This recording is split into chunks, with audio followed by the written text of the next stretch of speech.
কৃষ্ণ, রাধে রাধে, জয় Shrikrishna. Pinki Gopal lifestyle চ্যানেলে অনেক অনেক স্বাগত।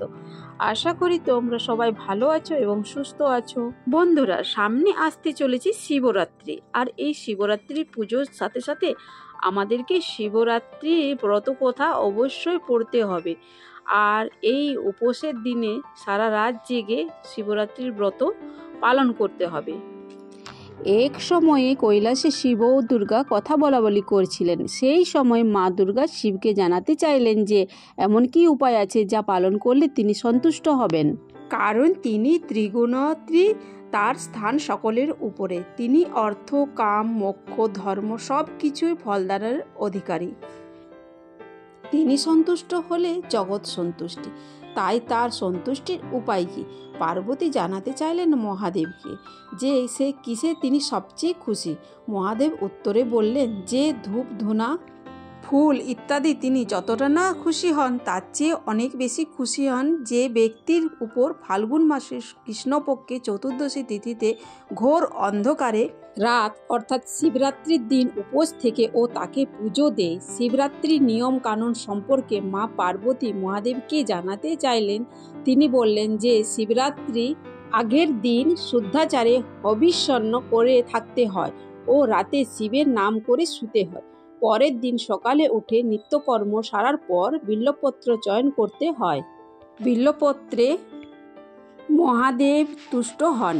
তারপর শিবরাত্রির দিনকে রাতে 4 প্রহরে 4 বার সঠিক সময়ে দুধ, ঘি, দই, মধু ইত্যাদি দিয়ে শিবলিঙ্গে স্নান করাতে হয় এবং সেই রাত জেগে পরের দিন ব্রাহ্মণ ভোজন করিয়ে তাকে দক্ষিণা দিতে হয়। পরের দিনে নিজেকে পালন করতে হয়। মহাদেব পার্বতীকে আরও বললেন যে এই ব্রত যারা পালন করেন তিনি তাদের উপর মহাসন্তুষ্ট হন।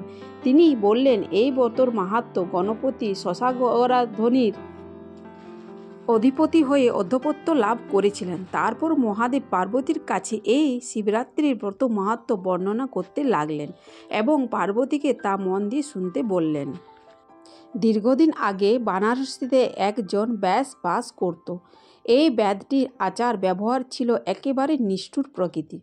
এই কালো ব্যাটে কঠোর চোখের নিষ্ঠুর ব্যাধটির প্রাণী হত্যা করতে তার হাত একটুকুও কাঁপত না। সে প্রতিদিন শিকারে বেরোতো এবং যা পেত তাই শিকার করে আনত। একদিন সে ব্যাধটি শিকারে বেরোলো, কিন্তু কোনো শিকার না পেয়ে আরও বনের ভিতরের দিকে ঢুকলো এবং অনেক পরে একটা হরিণকে দেখতে পেয়ে তাকে হত্যা করলো এবং সেটাকে নিয়ে বাড়ি ফিরছিল।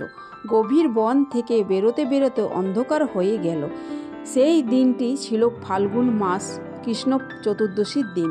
গভীর অন্ধকারে বনের পথ কিছুই আর দেখা যায় না।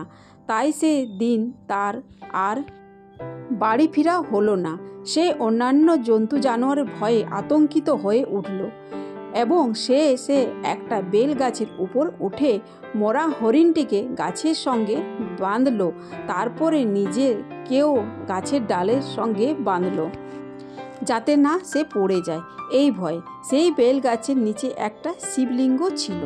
যাই হোক, গাছের ডালে উঠবার পর যত রাত হলো তার তত ভয়ও লাগলো এবং চিন্তাও হলো। আর বইয়ের জন্য সেই বাড়িতে একদম একা রয়েছে। সারাদিন তার নিজের কিছু খাওয়া দাওয়াও হয়নি, নিজের পেটও জ্বলছে। এই দিকে রাতের অন্ধকারে ভয় সব মিলিয়ে তার চোখে জল এলো এবং কিছুক্ষণ পর তার চোখের জলের সঙ্গে একটা বেলপাতা ও নিচে সেই শিবলিঙ্গের মাথার উপর পড়ল।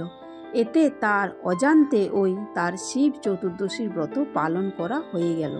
যাই হোক, এরপর দিন সকাল হতে ব্যাধ সেই হরিণটাকে নিয়ে বাড়ি ফিরে বউকে দিয়ে নিজে স্নান করতে গেল। স্নান করে ফেরার পথে একজন অতিথি তার কাছ থেকে খেতে চাইল এবং সেও তাকে নিয়ে নিজের বাড়ি এসে তাকে খাওয়ালো, তারপর নিজে খেলো। এর ফলে তার ব্রত পূর্ণ হলো। এর কিছুই কিন্তু ব্যাধ নিজে জানত না এবং বহুকাল পরে ব্যাধের মৃত্যুকালে যমদূত এলো তাকে নিয়ে। সঙ্গে সঙ্গে শিবের দূতরা এলো। যমদূত আর শিবদূতের মধ্যে সংঘর্ষ বাঁধল। কারা সেই ব্যাধটিকে নিয়ে যাবে এই নিয়ে। শেষ পর্যন্ত শিবদূতগণ যমদূতগণকে হারিয়ে দিয়ে সেই ব্যাধটিকে নিয়ে চলল কৈলাসের পথে, এবং যমদূতগণ ও চলল পিছু পিছু।